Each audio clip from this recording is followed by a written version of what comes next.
أعوذ بالله من الشيطان الرجيم. بسم الله الرحمن الرحيم. الحمد لله الذي أنزل على عبده الكتاب ولم يجعل له عوجا قيما لينذر بأسا شديدا من لدنه ويبشر المؤمنين الذين يعملون الصالحات أن لهم أجرا حسنا ماكثين فيه أبدا وينذر الذين قالوا اتخذ الله ولدا ما لهم به من علم ولا لآبائهم كبرت كلمة تخرج من أفواههم إن يقولون إلا كذبا فلعلك باخع نفسك على آثارهم إن لم يؤمنوا بهذا الحديث أسفا إنا جعلنا ما على الأرض زينة لها لنبلوهم أيهم أحسن عملا وإنا لجاعلون ما عليها صعيدا جرزا أم حسبت أن أصحاب الكهف والرقيم كانوا من آياتنا عجبا إذ أوى الفتية إلى الكهف فقالوا ربنا آتنا من لدنك رحمة وهيئ لنا من أمرنا رشدا فضربنا على آذانهم في الكهف سنين عددا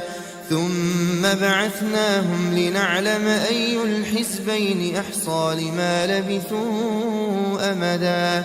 نحن نقص عليك نبأهم بالحق إنهم فتية آمنوا بربهم وزدناهم هدى وربطنا على قلوبهم إذ قاموا فقالوا ربنا رب السماوات والأرض لن ندعو من دونه إلها لقد قلنا إذا شططا هؤلاء قومنا اتخذوا من دونه آلهة لولا يأتون عليهم بسلطان بين فمن أظلم ممن افترى على الله كذبا وإذ اعتزلتموهم وما يعبدون إلا الله فأووا إلى الكهف ينشر لكم ربكم من رحمته ويهيئ لكم من أمركم مرفقا وترى الشمس إذا طلعت تزاور عن كهفهم ذات اليمين وإذا غربت تقرضهم ذات الشمال وهم في فجوة منه ذلك من آيات الله من يهد الله فهو المهتد ومن يضلل فلن تجد له وليا مرشدا وتحسبهم أيقاظا وهم رقود ونقلبهم ذات اليمين وذات الشمال وكلبهم باسط ذراعيه بالوصيد لو اطلعت عليهم لوليت منهم فرارا ولملئت منهم رعبا وكذلك بعثناهم ليتساءلوا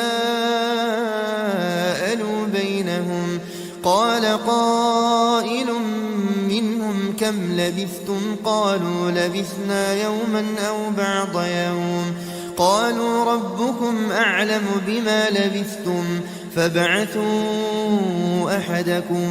بورقكم هذه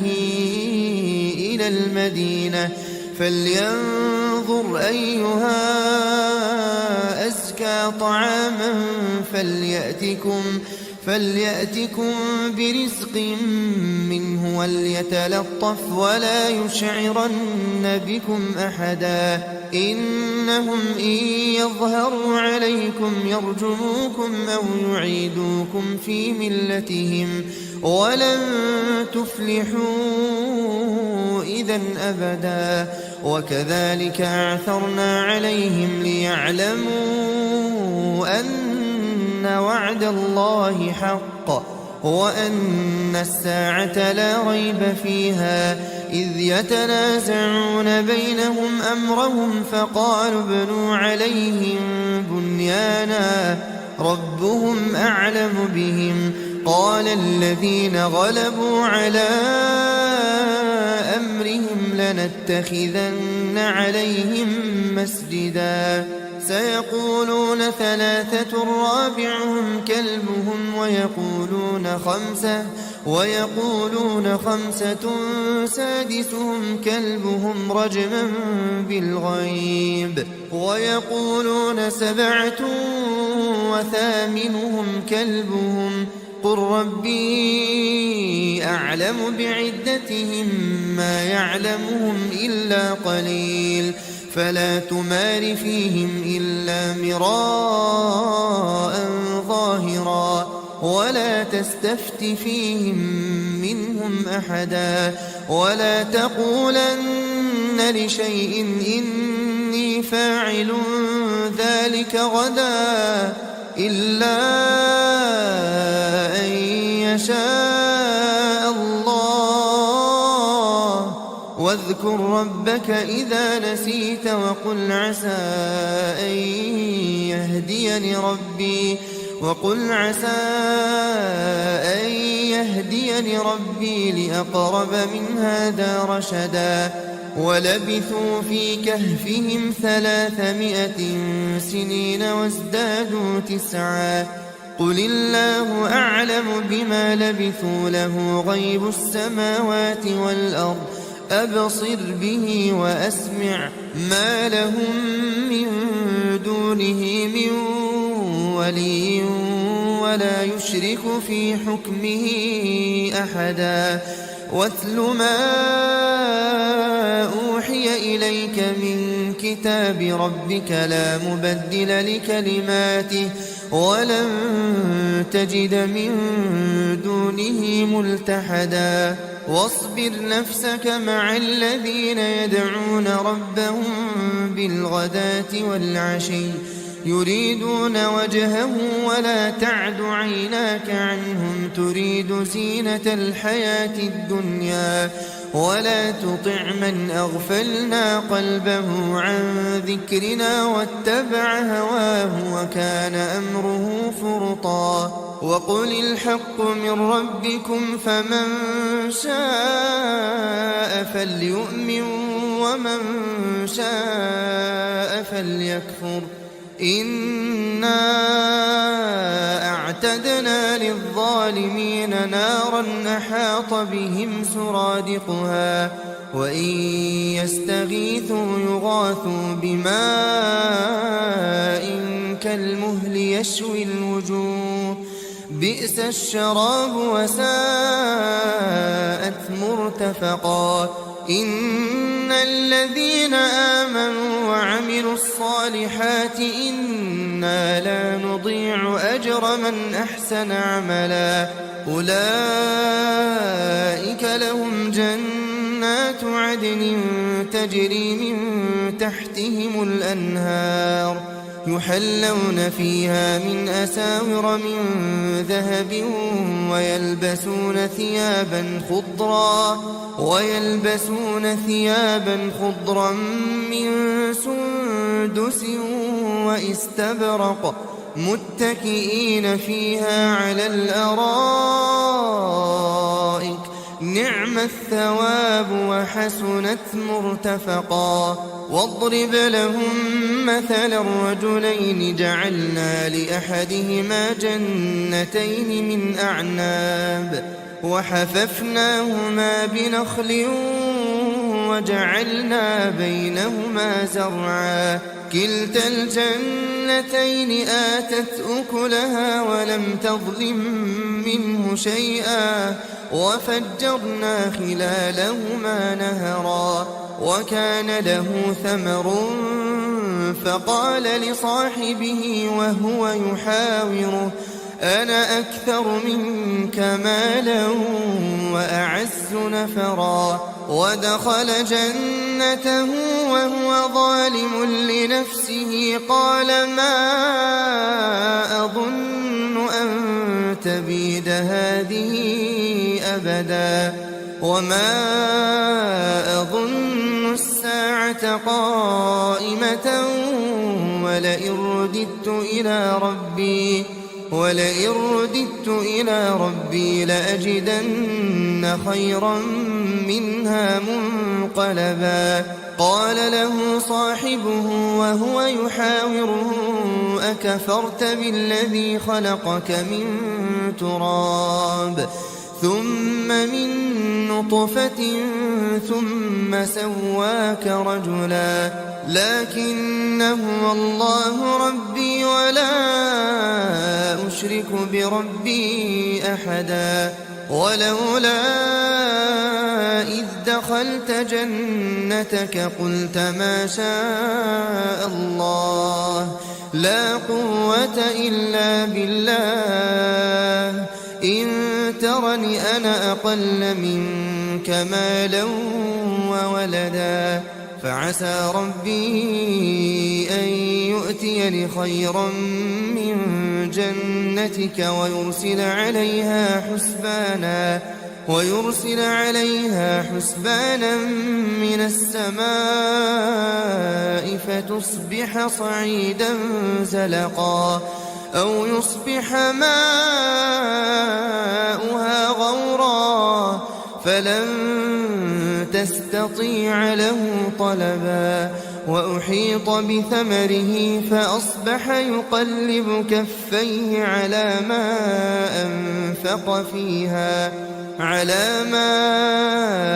أنفق فيها وهي خاوية على عروشها ويقول يا ليتني لم أشرك بربي أحدا ولم تكن له فئة ينصرونه من دون الله وما كان منتصرا هنالك الولاية لله الحق هو خير ثوابا وخير عقبا واضرب لهم مثل الحياة الدنيا كماء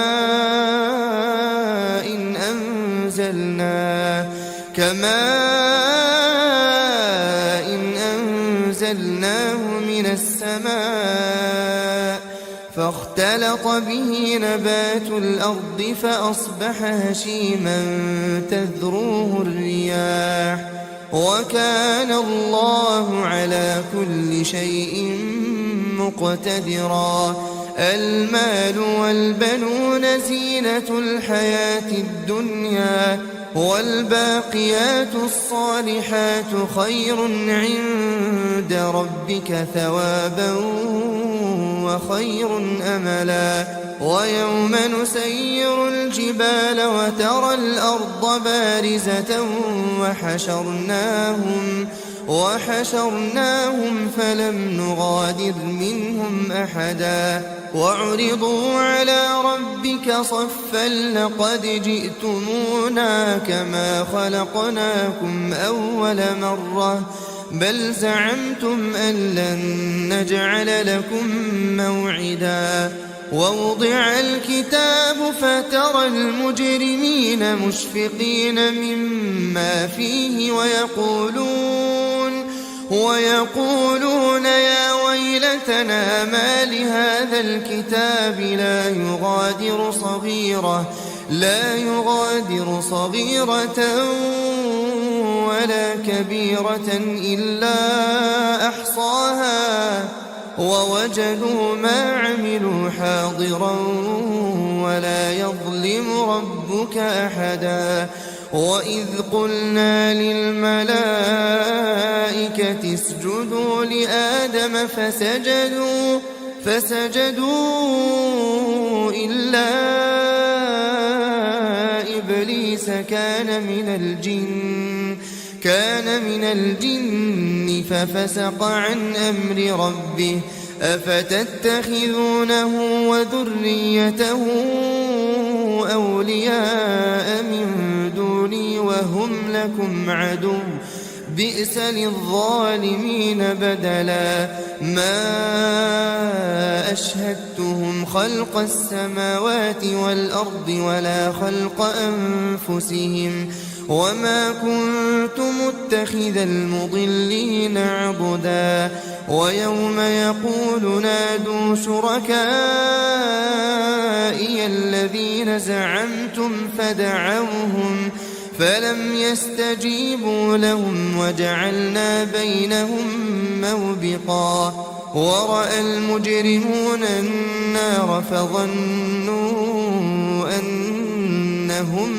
مواقعوها ولم يجدوا عنها مصرفا ولقد صرفنا في هذا القرآن للناس من كل مثل وكان الإنسان أكثر شيء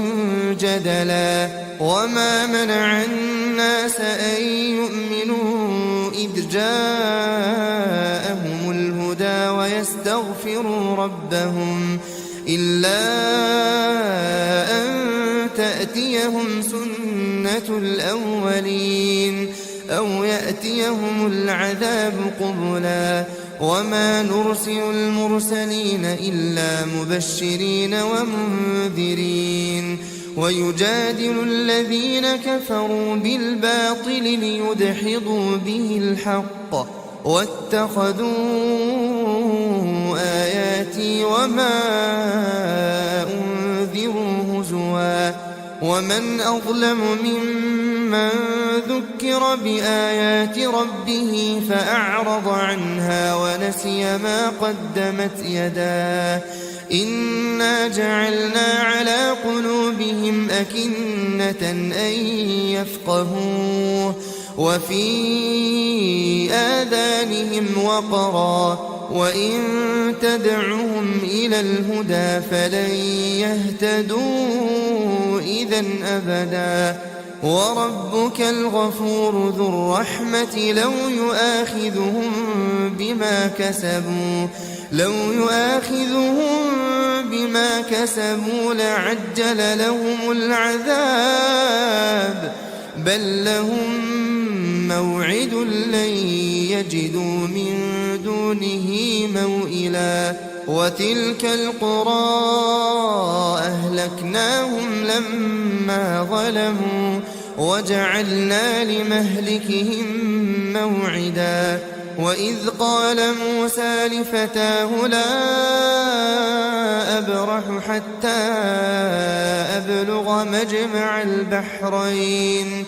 حتى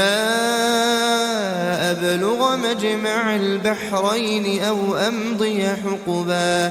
فلما بلغا مجمع بينهما نسيا حوتهما فاتخذ سبيله في البحر سربا فلما جاوزا قال لفتاه آتنا غداءنا لقد لقينا من سفرنا هذا نصبا قال أرأيت إذ أوينا إلى الصخرة فإني نسيت الحوت وما أنسانيه إلا الشيطان أن أذكره واتخذ سبيله في البحر عجبا قال ذلك ما كنا نبغي فارتدا على آثارهما قصصا فوجدا عبدا من عبادنا آتيناه رحمة من عندنا وعلمناه من لدنا لدنا علما. قال له موسى هل أتبعك على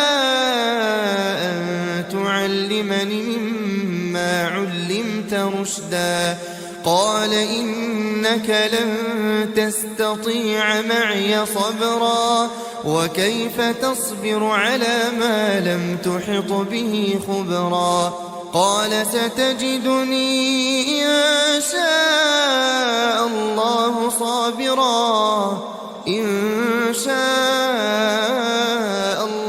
صابرا ولا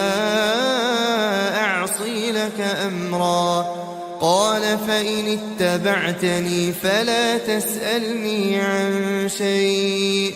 حتى أحدث لك منه ذكرا. فانطلقا حتى إذا ركبا في السفينة خرقها قال أخرقتها لتغرق أهلها لقد جئت شيئا إمرا. قال ألم أقل إنك لن تستطيع معي صبرا؟ قال لا تؤاخذني بما نسيت ولا ترهقني من أمري عسرا. فانطلقا حتى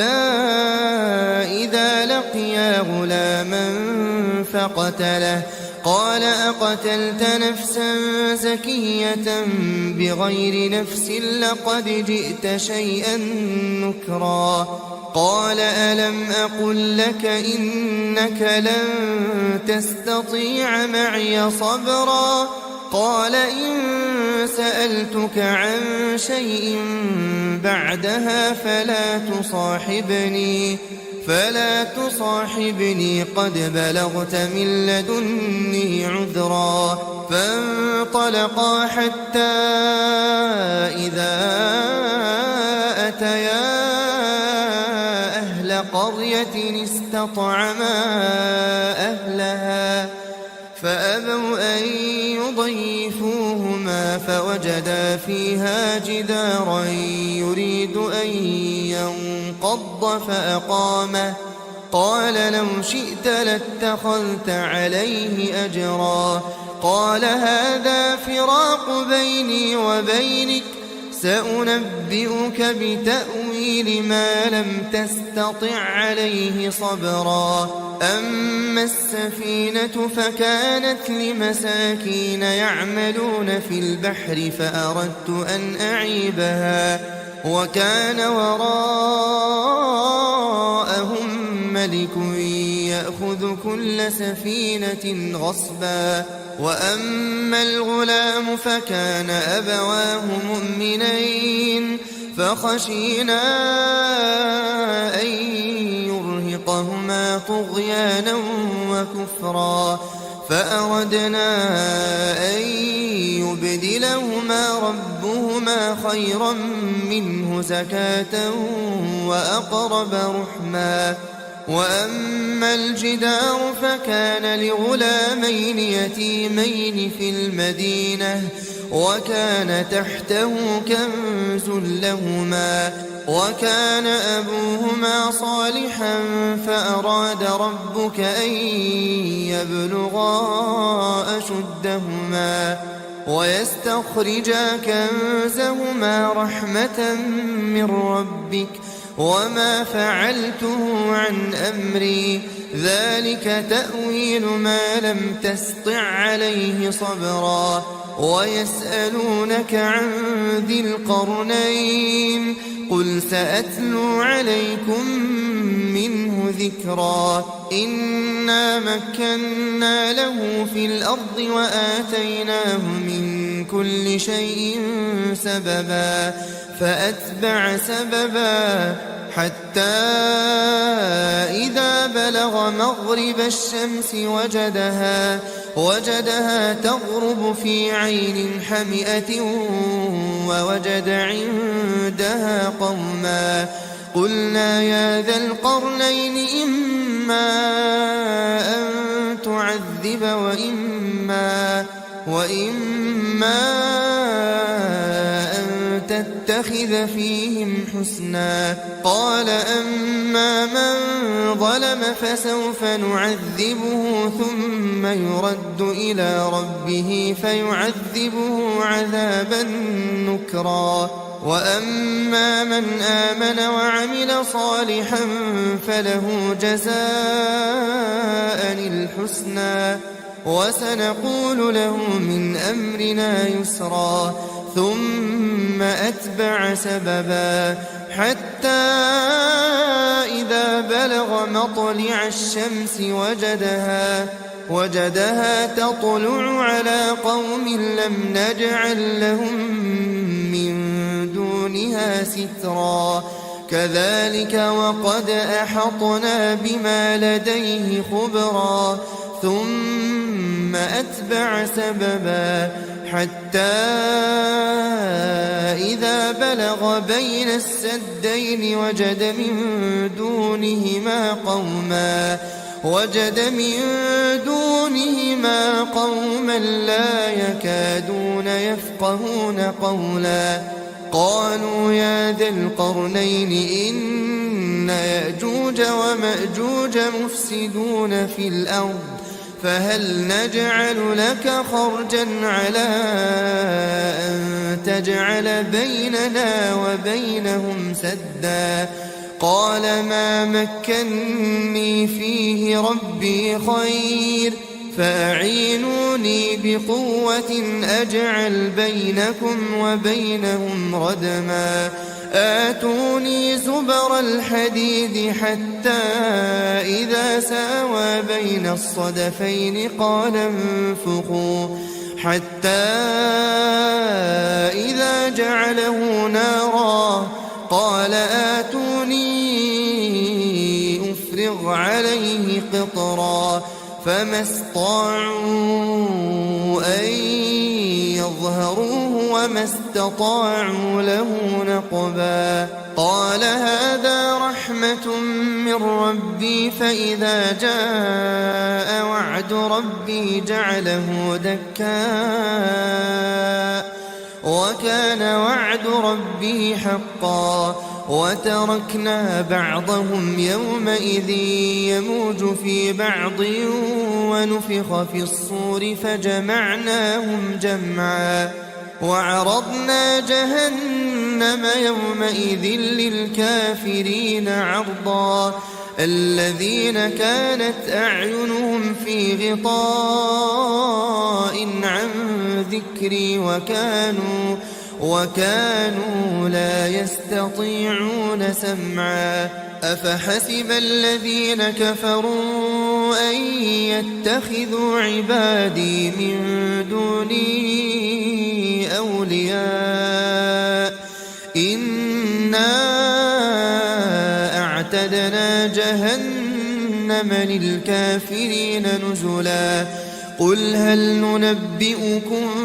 بالأخسرين أعمالا الذين ضل سعيهم في الحياة الدنيا وهم يحسبون أنهم يحسنون صنعا. أولئك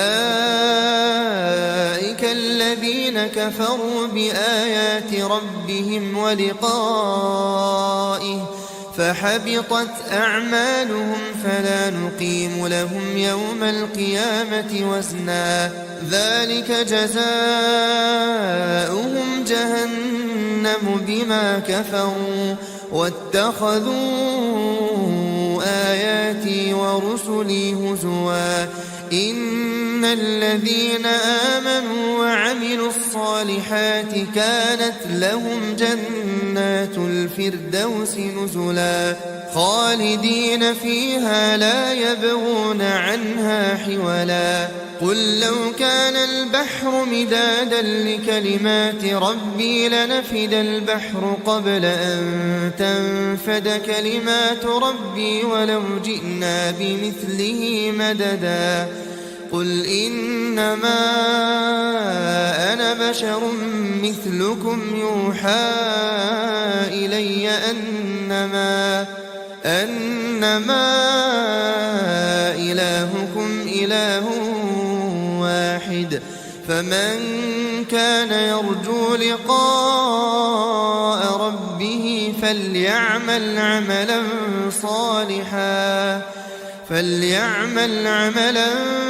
صالحا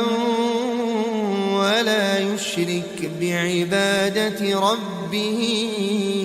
أحدا. أعوذ بالله من الشيطان الرجيم.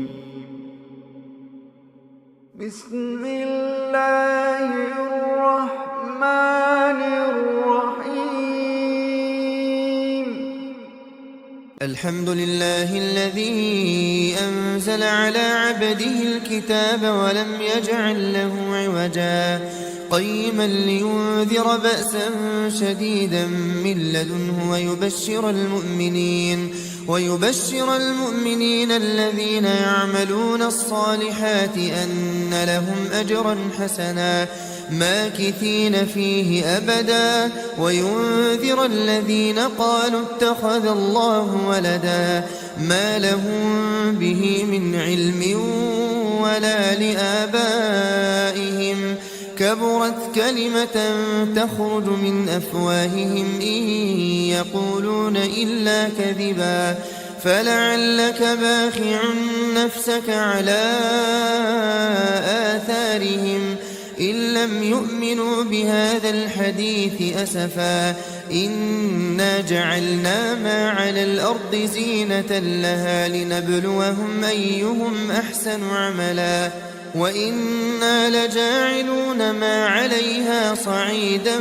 جرزا أم حسبت أن أصحاب الكهف والرقيم كانوا من آياتنا عجبا إذ أوى الفتية إلى الكهف فقالوا ربنا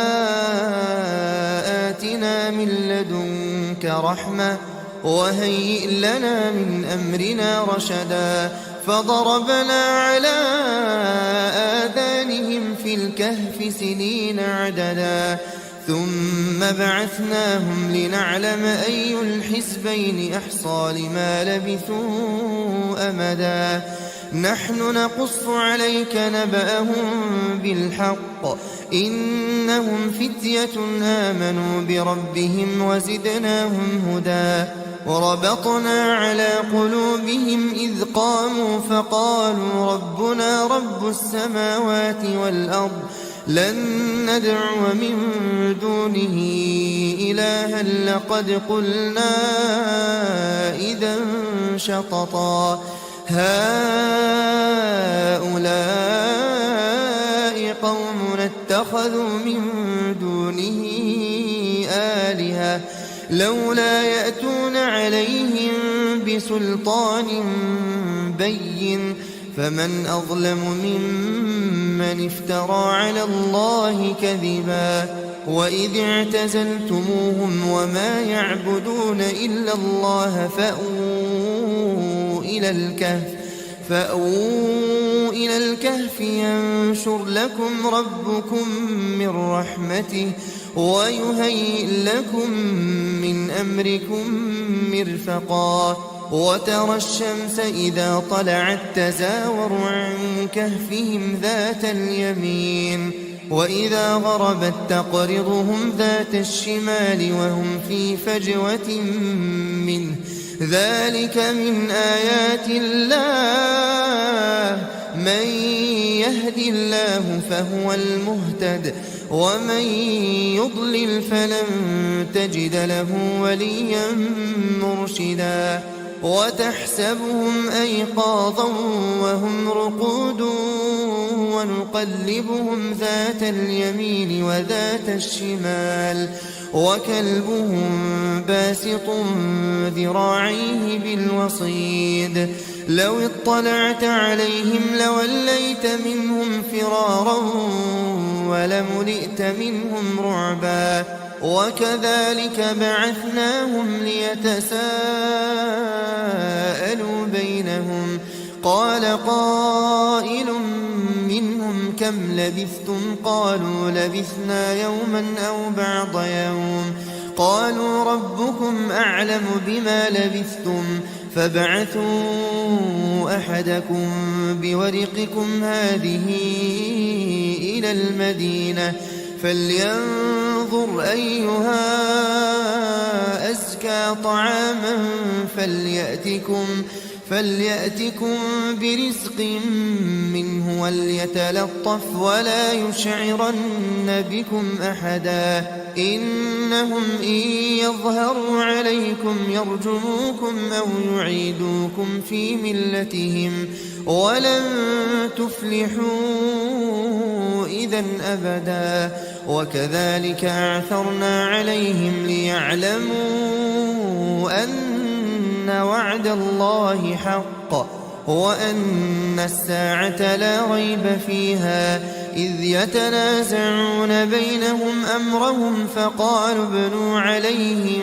بنيانا ربهم أعلم بهم قال الذين غلبوا على أمرهم لنتخذن عليهم مسجدا سيقولون ثلاثة رابعهم كلبهم ويقولون خمسة سادسهم كلبهم رجما بالغيب ويقولون سبعة وثامنهم كلبهم قل ربي أعلم بعدتهم ما يعلمهم إلا قليل فلا تمار فيهم إلا مراء ظاهرا ولا تستفت فيهم منهم أحدا ولا تقولن لشيء إني فاعل ذلك غدا إلا أن يشاء الله واذكر ربك إذا نسيت وقل عسى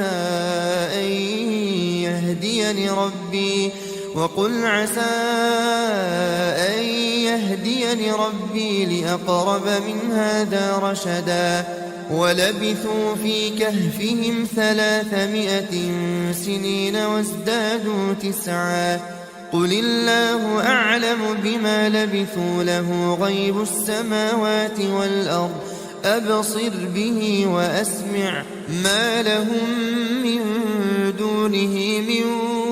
ولي ولا يشرك في حكمه أحدا واتل ما أوحي إليك من كتاب ربك لا مبدل لكلماته ولن تجد من دونه ملتحدا واصبر نفسك مع الذين يدعون ربهم بالغداة والعشي يريدون وجهه ولا تعد عيناك عنهم تريد زينة الحياة الدنيا ولا تطع من أغفلنا قلبه عن ذكرنا واتبع هواه وكان أمره فرطا وقل الحق من ربكم فمن شاء فليؤمن ومن شاء فليكفر إنا أعتدنا للظالمين نارا أحاط بهم سرادقها وإن يستغيثوا يغاثوا بماء كالمهل يشوي الوجوه بئس الشراب وساءت مرتفقا إن الذين آمنوا وعملوا الصالحات إنا لا نضيع أجر من أحسن عملا أولئك لهم جنات عدن تجري من تحتهم الأنهار يحلون فيها من أساور من ذهب ويلبسون ثيابا خضرا من سندس واستبرق متكئين فيها على الأرائك نعم الثواب وحسنت مرتفقا واضرب لهم مثلا الرجلين جعلنا لأحدهما جنتين من أعناب وحففناهما بنخل وجعلنا بينهما زرعا كلتا الجنتين آتت أكلها ولم تظلم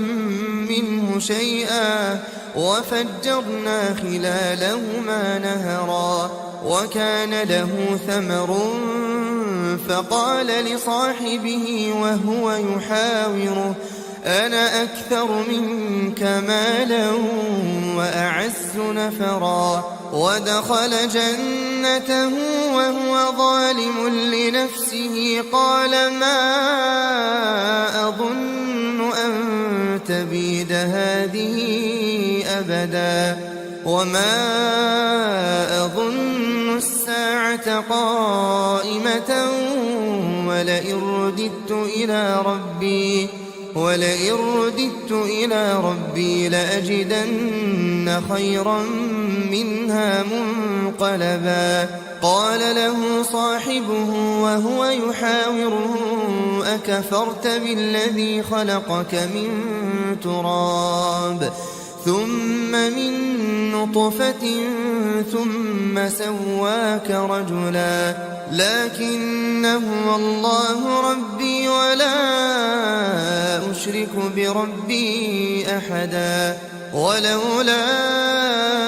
إذ دخلت جنتك قلت ما شاء الله لا قوة إلا بالله إن ترني أنا أقل منك مالا وولدا فعسى ربي أن يؤتيني خيرا من جنتك ويرسل عليها حسبانا من السماء فتصبح صعيدا زلقا أو يصبح ماؤها غورا فلن تستطيع له طلبا وأحيط بثمره فأصبح يقلب كفيه على ما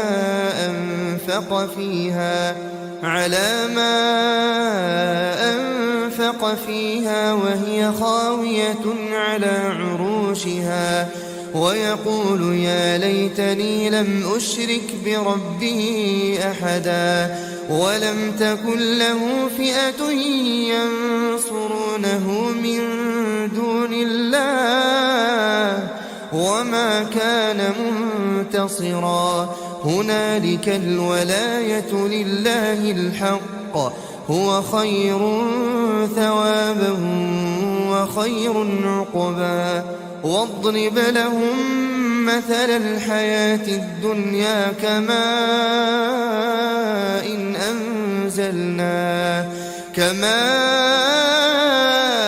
إن أنزلناه من السماء فاختلط به نبات الأرض فأصبح هشيما تذروه الرياح وكان الله على كل شيء مقتدرا المال والبنون زينة الحياة الدنيا والباقيات الصالحات خير عند ربك ثوابا وخير أملا ويوم نسير الجبال وترى الأرض بارزة وحشرناهم فلم نغادر منهم أحدا وعرضوا على ربك صفا لقد جئتمونا كما خلقناكم أول مرة بل زعمتم أن لن نجعل لكم موعدا ووضع الكتاب فترى المجرمين مشفقين مما فيه ويقولون يا ويلتنا ما لهذا الكتاب لا لا يغادر صغيرة ولا كبيرة إلا أحصاها ووجدوا ما عملوا حاضرا ولا يظلم ربك أحدا وإذ قلنا للملائكة اسجدوا لآدم فسجدوا إلا إبليس كان من الجن ففسق عن أمر ربه أفتتخذونه وذريته أولياء من دوني وهم لكم عدو بئس للظالمين بدلا ما أشهدتهم خلق السماوات والأرض ولا خلق أنفسهم وما كنت متخذ المضلين عضدا ويوم يقول نادوا شركائي الذين زعمتم فدعوهم فلم يستجيبوا لهم وجعلنا بينهم موبقا ورأى المجرمون النار فظنوا أنهم مواقعوها ولم يجدوا عنها مصرفا ولقد صرفنا في هذا القرآن للناس من كل مثل وكان الإنسان أكثر شيء جدلا وما منع الناس أن يؤمنوا إذ جاءهم الهدى ويستغفروا ربهم إلا أن تأتيهم سنة الأولين أو يأتيهم العذاب قبلا وما نرسل المرسلين إلا مبشرين ومنذرين ويجادل الذين كفروا بالباطل ليدحضوا به الحق واتخذوا آياتي وما أنذروا هزوا ومن أظلم ممن ذكر بآيات ربه فأعرض عنها ونسي ما قدمت يداه إنا جعلنا على قلوبهم أكنة أن يفقهوه وفي آذانهم وقرا وإن تدعهم إلى الهدى فلن يهتدوا إذا أبدا وربك الغفور ذو الرحمة لو يؤاخذهم بما كسبوا لعجل لهم العذاب بل لهم موعد لن يجدوا من دونه موئلا وتلك القرى أهلكناهم لما ظلموا وجعلنا لمهلكهم موعدا وإذ قال موسى لفتاه لا أبرح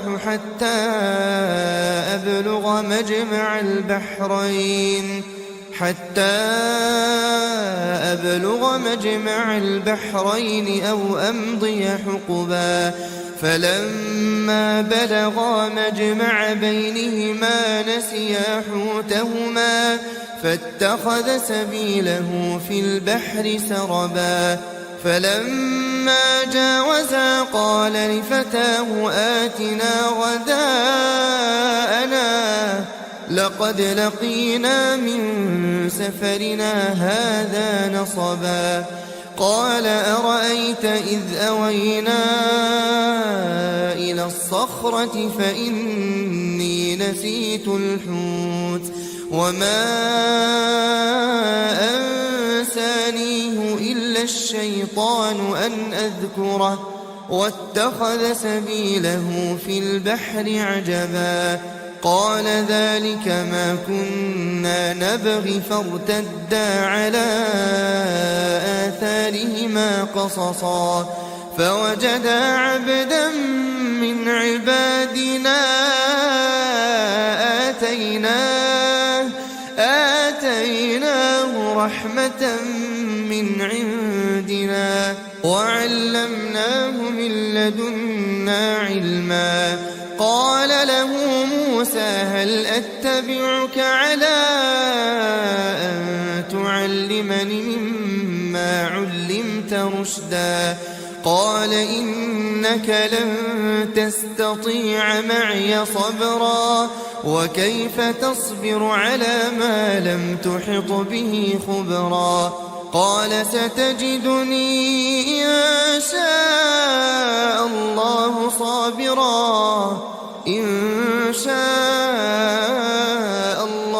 صابرا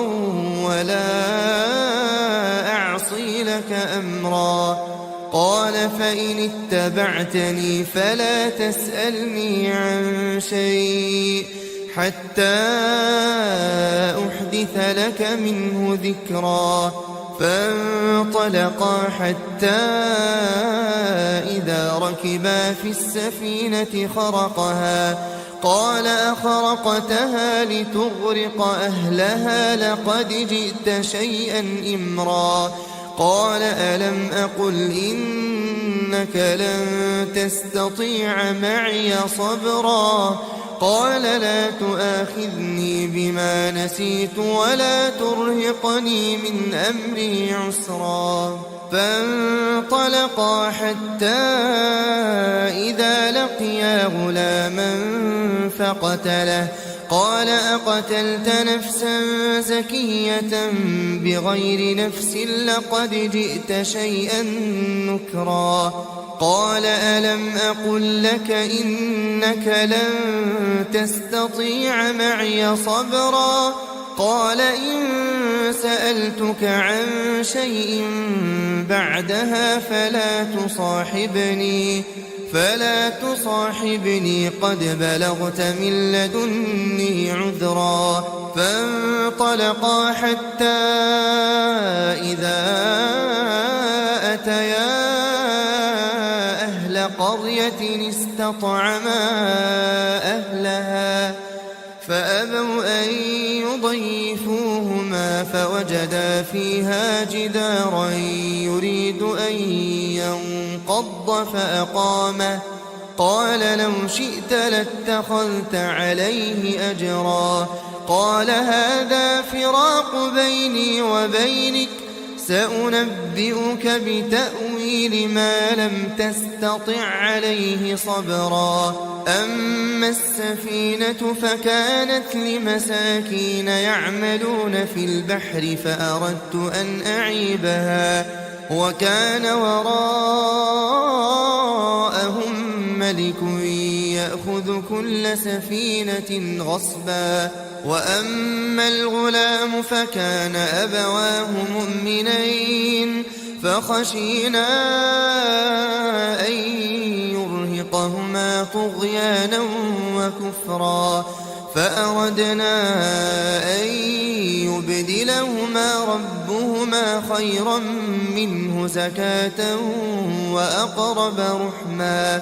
وأما الجدار فكان لغلامين يتيمين في المدينة وكان تحته كنز لهما وكان أبوهما صالحا فأراد ربك أن يبلغا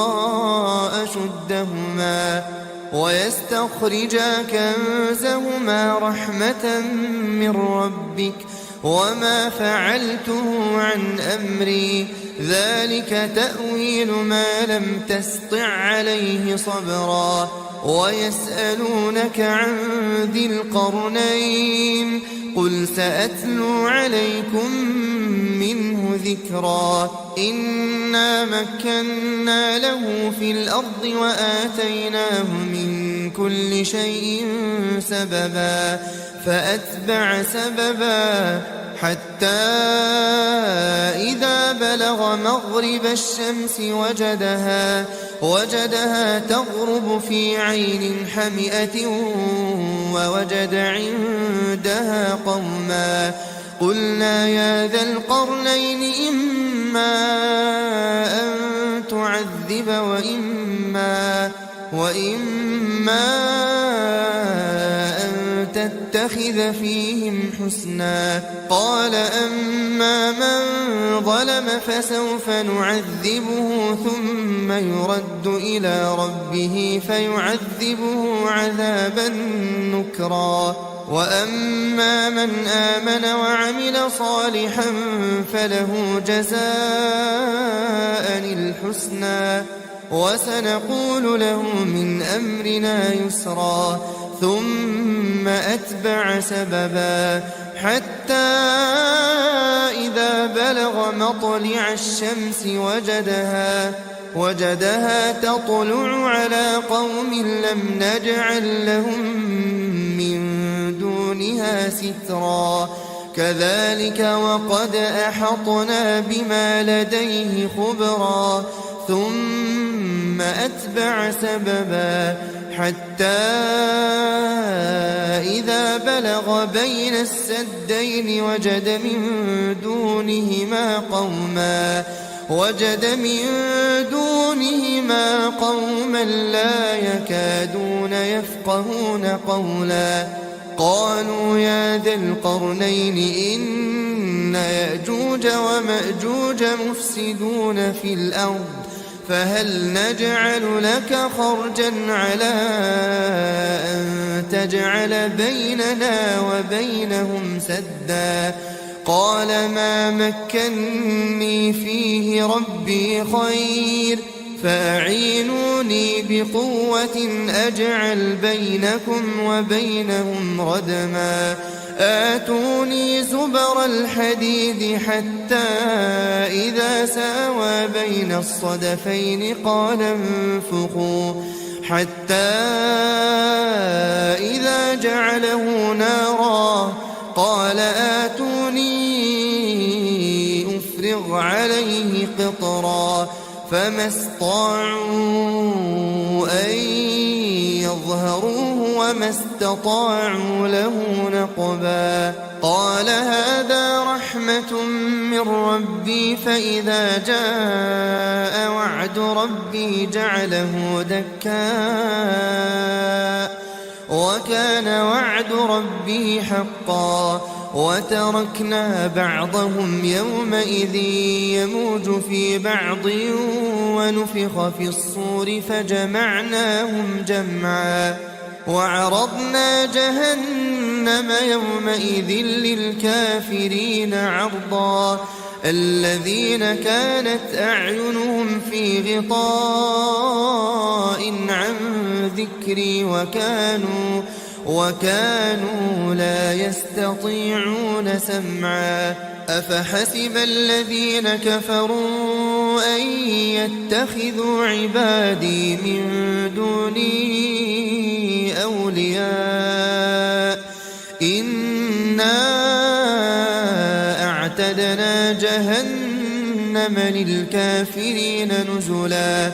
قل هل ننبئكم بالأخسرين أعمالا الذين ضل سعيهم في الحياة الدنيا وهم يحسبون أنهم يحسنون صنعا. أولئك الذين كفروا بآيات ربهم ولقائه فحبطت أعمالهم فلا نقيم لهم يوم القيامة وزنا. ذلك جزاؤهم جهنم بما كفروا واتخذوا آياتي ورسلي هزوا. إن الذين آمنوا وعملوا الصالحات كانت لهم جنات الفردوس نزلا خالدين فيها لا يبغون عنها حولا. قل لو كان البحر مدادا لكلمات ربي لنفد البحر قبل أن تنفد كلمات ربي ولو جئنا بمثله مددا. قل إنما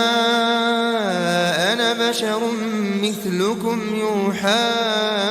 إلي أنما إلهكم إله واحد فمن كان يرجو لقاء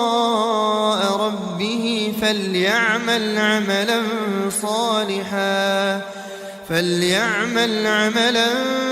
صالحا ولا يشرك بعبادة ربه أحدا.